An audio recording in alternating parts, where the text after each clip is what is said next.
Welcome. I'm Doug Morgan, and you're listening to Uncommon Sense, where we hunt for the truth in the topics you're not supposed to talk about, Christianity and politics.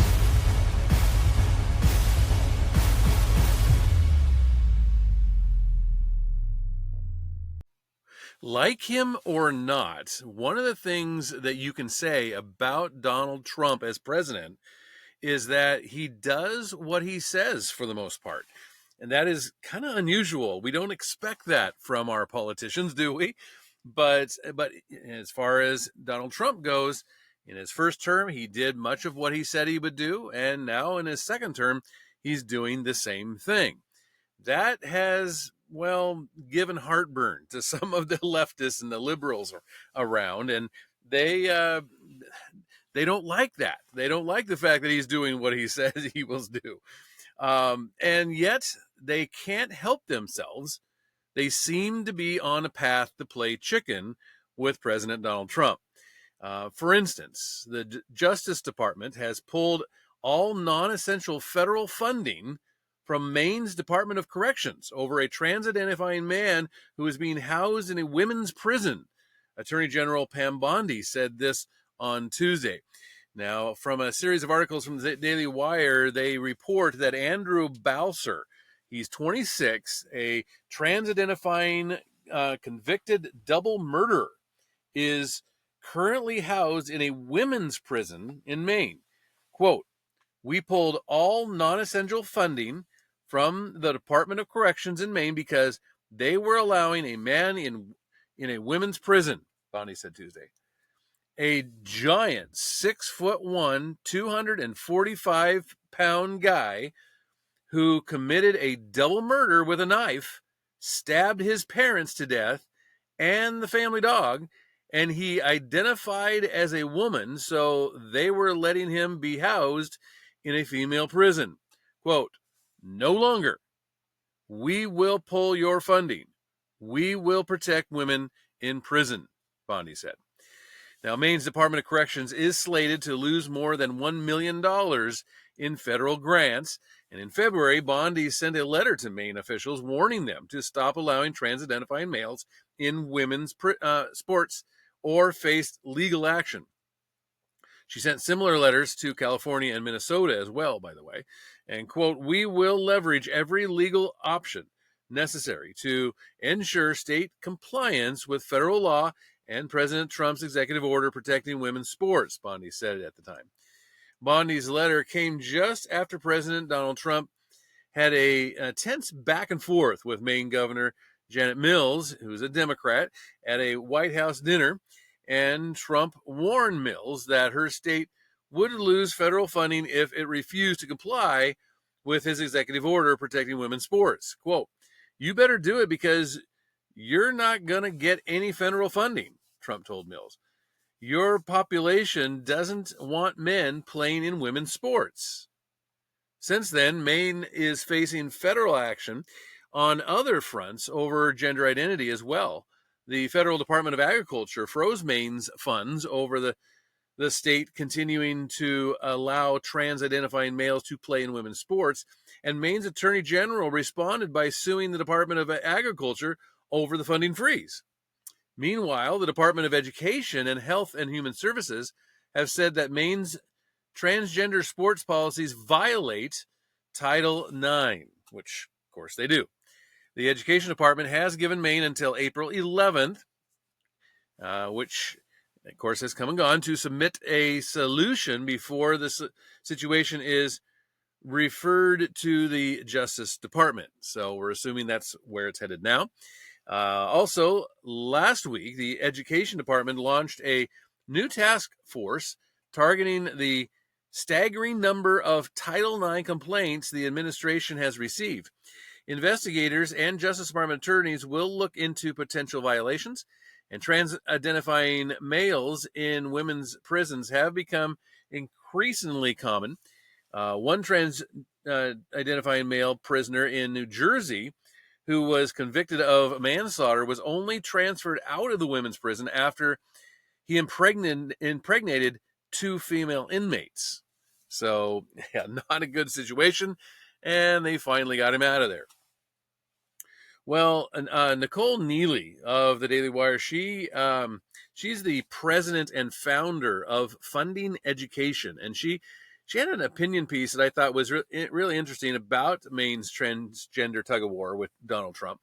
She said by pushing its flagrant extremist agenda to the detriment of its predominantly rural blue collar residents, Maine's Democratic majority reveals a deep seated disrespect for Maine's residents and the ideological misalignment with voter preferences, federal guidelines, and the timeless democratic principles that this country was built upon. In the name of bolstering the state's culture of equity, inclusion, and social justice, Maine Democrats have destroyed these virtues by forcing their progressive definition and implementation at the expense of Maine's voters, a disturbing trend that is plaguing the country at large in a widespread cultural decline. This is seen most glaringly in the transgender craze that's proposed Maine's elected leaders and educational bureaucracy.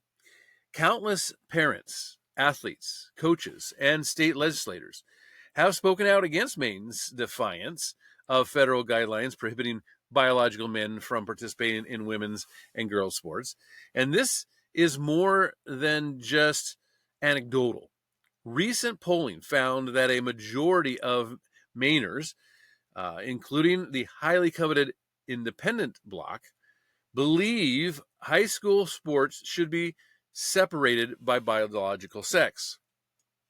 Maine Governor Janet Mills' aggressive pushback against President Trump's keep men out of women's sports executive order wasn't just a media stunt or political statement. It's going to have a very real impact on Maine students and teachers if millions of dollars of much needed federal funding is taken away from them as a result of the governor's obstinate allegiance to this extremist agenda. Yet, the state's Democratic majority persists in its radical agenda, insisting that they know better than the very constituents who elected them in the first place. It's the reason why dozens of Maine school districts regularly withhold information from parents about their children's gender transition process and the school's gender plans to help affirm students' new identities. This condescendence is both an insult to Maine's residents and an astonishing abuse of parental rights, and underscores the contempt that the elected have for their electors. Lest you think this deep disrespect of the electorate is unique to the Pine Tree State, think again. Across the country, the chattering class has been pushing a radical gender agenda against the will of families and to the detriment of the country's most vulnerable students. As part and parcel of this radical agenda, 12 states and the District of Columbia have declared themselves, quote, gender sanctuary states. Yeah, to offer protections for youth seeking gender procedures, while over 1,200 schools districts across both red and blue states have similar parental exclusion policies on the books, impacting more than 12 million students. This isn't just an assault on the parent-child relationship. It's also a weaponization of tax dollars against the very people who pay them in the first place. Parents have a right to know what happens while their children are under the care of school personnel, and willfully concealing students' information in the name of inclusion and equity. It's a clear violation of federal law. Ultimately, Maine's Democratic leaders are both focused on pushing their conceived agenda that fighting for what Mainers truly need and want. At best, their agenda is out of touch. At worst, is tyrannical. Maine isn't an ideological test lab where politicians can experiment with the effects of their extremist political philosophy. It's a state with real people, with tangible needs and priorities. It's time for the state leaders to relinquish the activism and get back to the business that the people of Maine elected them to conduct. At the end of the day, Mainers and Americans as a whole want common sense policies that respect their values and protect their freedoms. Politicians should listen to voters and be responsive to their needs rather than pushing an agenda that far removed from the demands of their constituents. Let Maine be a warning to other blue states. Should you choose to push your radical social justice agenda, be prepared to suffer the consequences. You see, they're like I say, they're definitely playing a game of chicken when it comes to the Trump administration, and they're not the only ones. They're definitely not the only ones. In fact, in the Pacific Northwest, they're having their little game of chicken there as well. Jamie Parfit, who is of KGW, writes that the Oregon Department of Education said Thursday that it refuses to jettison diversity, equity, and inclusion efforts in the public schools, despite threats from the Trump administration that it will withhold federal funding. Governor Tina Kotek said in a statement that she'd direct ODE to hold the line, as she put it, and defend the resources that were promised to Oregon students and paid for by taxpayers in the state. Quote, since the start of the new federal administration, I promised Oregonians that I would not back down from a fight when it comes to safeguarding Oregon values. This is what Kotek said. She said, making sure every child has the opportunity to meet their future promise with a strong public education is one of the most fundamental responsibilities of government and one of my top priorities as governor, unquote. Well, in March, President Donald Trump, of course, issued that executive order directing the U.S. Department of Education and containing an inherent internal tension. First, the order directed Education Secretary Linda McMahon to begin shutting down her agency and return education authority to the states. And second, it ordered that any programs receive federal funding not advance DEI or gender identity. Executive orders are not the same as laws, they say, but instead instruct agencies on the interpretation and execution of laws and court decisions. And in an April 3rd letter shared Wednesday by Kotek, the U.S. Department of Education directed ODE to certify that it was in compliance with Title IX, or Title 11, of the Civil Rights Act of 1964, or at least the Trump administration's interpretation of that law. Well, Title IX prohibits discrimination on the basis of race, color, or national origin, which the Trump administration has interpreted to be broadly in conflict with the DEI policies, alleging that they amount to racial discrimination, which, of course, they do. I mean, that is kind of the definition of DEI, right? That you discriminate on the basis of skin color and or sex. This letter then threatens the termination of grants and potential litigation for breach of contract for the continued use of illegal DEI practices, according to her. In its April 10th letter of response, the ODE said that it had recently certified its compliance with the Title IX, having done so in 2023. Of course, that was under the Biden administration at that time. With that certification remaining in effect, they say, further requests for certification would be duplicative, unnecessary, and unduly burdensome, the letter states. Sure. Quote, Oregon has implemented and continues to implement education programs in accordance with state and federal law. This is what ODE said. Oregon remains fiercely committed to its values and diversity, equity, and inclusion, and we celebrate our differences and common humanity. Our moral and ethical obligation is to stand up for public education.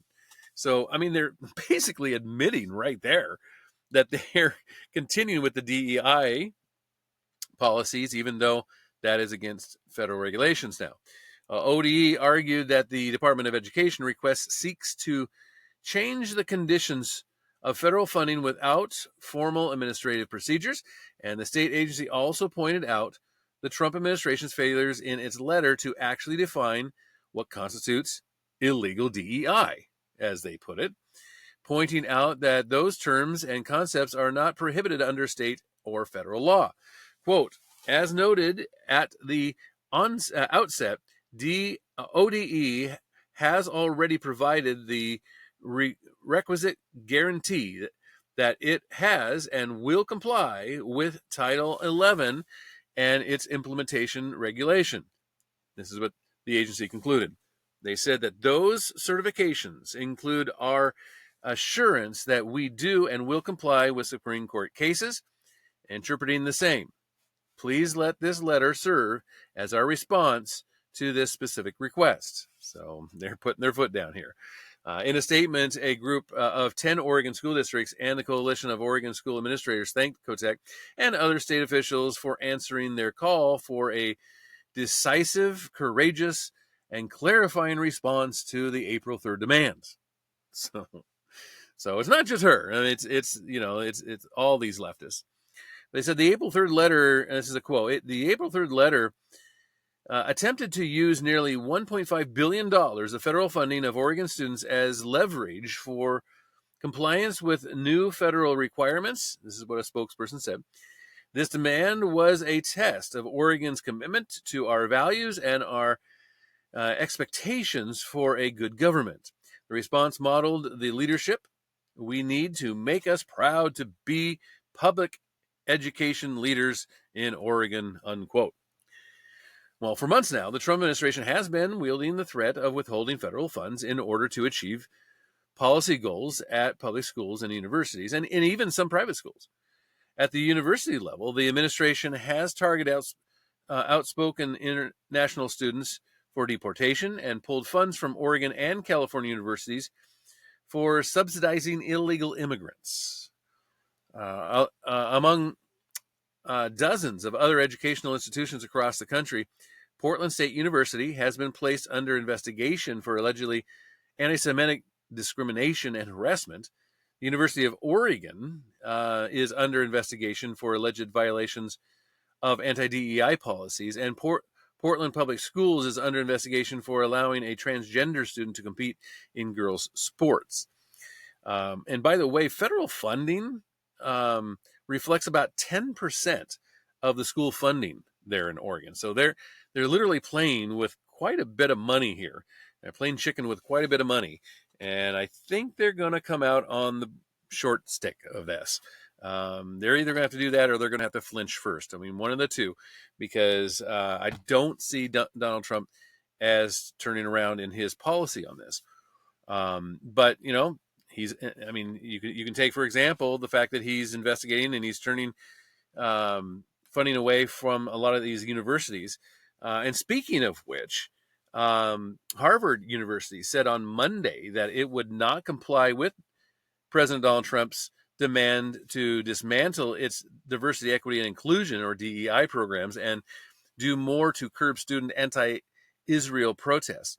The Trump administration is currently reviewing around $9 billion with a B dollars in federal funding that Harvard receives, and could move to cut those funds after the university's pushback. Earlier this month, the Trump administration sent a list of demands to Harvard, including banning masks at protests and gutting DEI on campus. Last week, the Trump administration specified that it wants Harvard to abolish anti-Israel student groups and expel students who were involved in altercations during the 2023 anti-Israel protests on the campuses. Harvard shot back on Monday with its president, Alan M. Garber, writing, quote, "No government, regardless of which party is in power, should dictate what private universities can teach, whom they can admit and hire, and which areas of study and inquiry they can pursue. This is what the Harvard Crimson reported. Now, Garber added, although some of the demands outlined by the government are aimed at combating anti-Semitism, the majority represent direct governmental regulation of the intellectual conditions at Harvard, as they put it. Well, lawyers representing the university also wrote in a letter to Trump administration officials stating that Harvard is, this is a quote, Harvard is committed to fighting anti-Semitism and other forms of bigotry in its community. Yeah, sure you are. But arguing that Trump's demands, yeah, we saw that, right? They argue that Trump's demands circumvent Harvard's statutory rights by requiring unsupported and disruptive remedies for alleged harms that the government has not proven through mandatory process established by Congress and required by law, unquote. Well, anti-Israel protests hit Harvard's campus in the wake of Hamas's October 7th of 2023 terrorist attack on Israel. The university was accused of ignoring anti-Semitism on campus. And in 2023, then Harvard President Claudine Gay refused to say before Congress that calling for genocide against Jews violated Harvard's rules. Earlier this year, Harvard settled 2 lawsuits that alleged the school mishandled the anti-Semitism on campus. And in May of 2024, Harvard punished dozens of students who took part in an anti-Israel protest and encampment, including blocking some of the students from graduating. The Trump administration has zeroed in on Ivy League universities that have pushed DEI policies or have been hotbeds for anti-Israel sentiment. Last month, Trump revoked $400 million in federal funding from Columbia University. Now, Columbia, however, has agreed to meet Trump's demands and do more to push back against the radical anti-Israel demonstrations and radicalization on campus. Trump also has frozen funding for Cornell University, the University of Pennsylvania, Brown University, and Princeton University, all of them.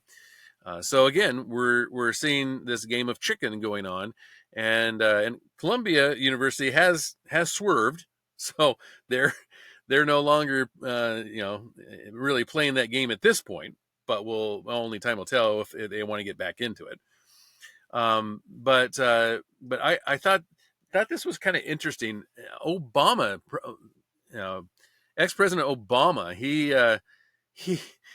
he decided to chime in on this, and I thought this was kind of interesting. Former President Barack Obama, whose own administration excluded colleges that refused federal funds from its college scorecard, rallied against Trump's administration, calling it ham-handed. No, don't know what that means, but they said it was ham-handed for penalizing Harvard University for its lackluster response to anti-Semitism and reluctance to countenance conservative viewpoints. Well, anyway, in 2015, the Obama administration, of course, issued its college scorecard, which offered information about college and university graduation rates and the average salary of graduates. But schools such as Hillsdale College and Grove City College, Christendom College, of course, none of which accepted federal funding and thus were not beholden to federal guidelines, were, of course, excluded from the list. Shocker, right?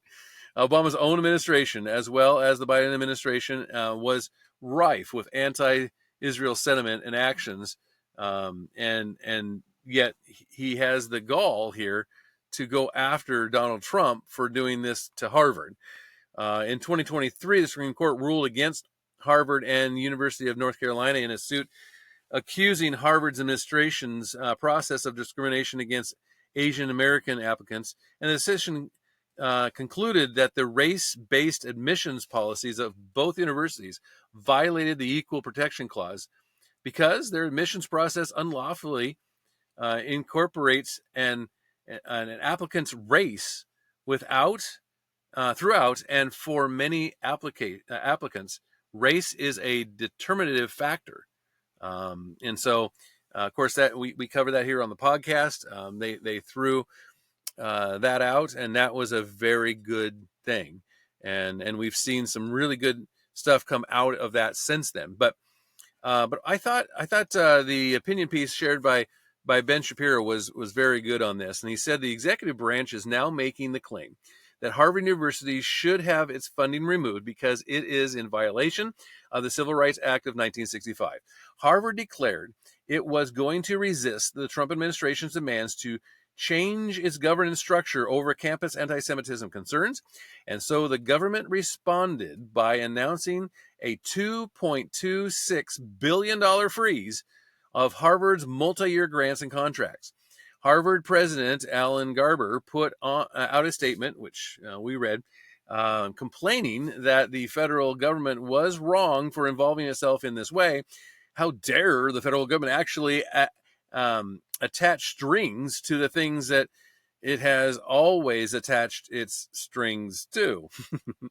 The Trump administration asked for 9 actions. Most of the demands concerned how the university operates. The government was asked for changes like a comprehensive mask ban, changes to governance of leadership, along with reforms to admissions and DEI programs. These programs are in violation of the Civil Rights Act. There's no question that DEI would be predicated on the false notion that inequity of outcome by group must be due to discrimination and therefore must be recidified by reverse discrimination. That is in violation of the Civil Rights Act and certainly in violation of Supreme Court standards with regard to affirmative action. As far as a comprehensive mask ban, the idea is you don't want people who have shown up to campus on student visas participating in anti-American activity that would otherwise get them deported. And the university is facilitating all of that. The government is also demanding necessary changes to address bias, improve viewpoint diversity, and end ideological capture, viewing anti-Semitic harassment according to the task force letter. This will likely all get played out in the courts. But the idea that Harvard University is somehow owed federal money is absurd on its face. There is no reason the Trump administration should not be able to attach strings to money that it sends to a university with a $53 billion endowment. You know, that's an easy way for Harvard to continue its policy of independence from the federal government, to be independent of the federal government. Don't get in bed with the government if you don't want to be controlled. That tends to be a pretty good way of approaching life. On Friday, the Harvard chapter of the American Association of University Professors sued the Trump administration, saying the government's actions overtly seek to impose on Harvard University political views and the policy preferences advanced by the Trump administration and commit the university to punishing disfavored speech. Okay, that's not correct. They're simply saying if you engage in anti-Semitism, that it's in violation of civil rights. When Lawrence Summers was the president of Harvard University, they became angry with him because he made the mere suggestion that perhaps the lack of women in scientific institutions might be due to the fact that women are less interested in scientific pursuits overall, as opposed to men.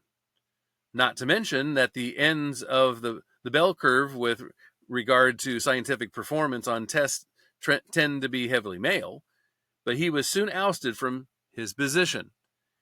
So don't give me that free speech concerns when you're about cracking down on free speech yourself for a long time. If you want to say free speech doesn't apply at Harvard because it's a private university, then you have to be a private university. You can't have it both ways. You can't say free speech applies to us. We are a free speech institution. And also, we want your taxpayer money. Well, that's not the way it works. The idea that Harvard did not violate the Civil Rights Act is ridiculous Does that mean that every demand that the Trump administration is making is going to get upheld in court? Some of the demands will most likely be held to be extraneous, but Harvard does not have any moral ground to stand on when they insist that everyone else pay the bills so they can continue pushing whatever nonsense it is they are pushing. And I thought that was an excellent way to put that. And we'll see. Harvard's playing chicken with Donald Trump. All these, blue state governors are doing the same thing.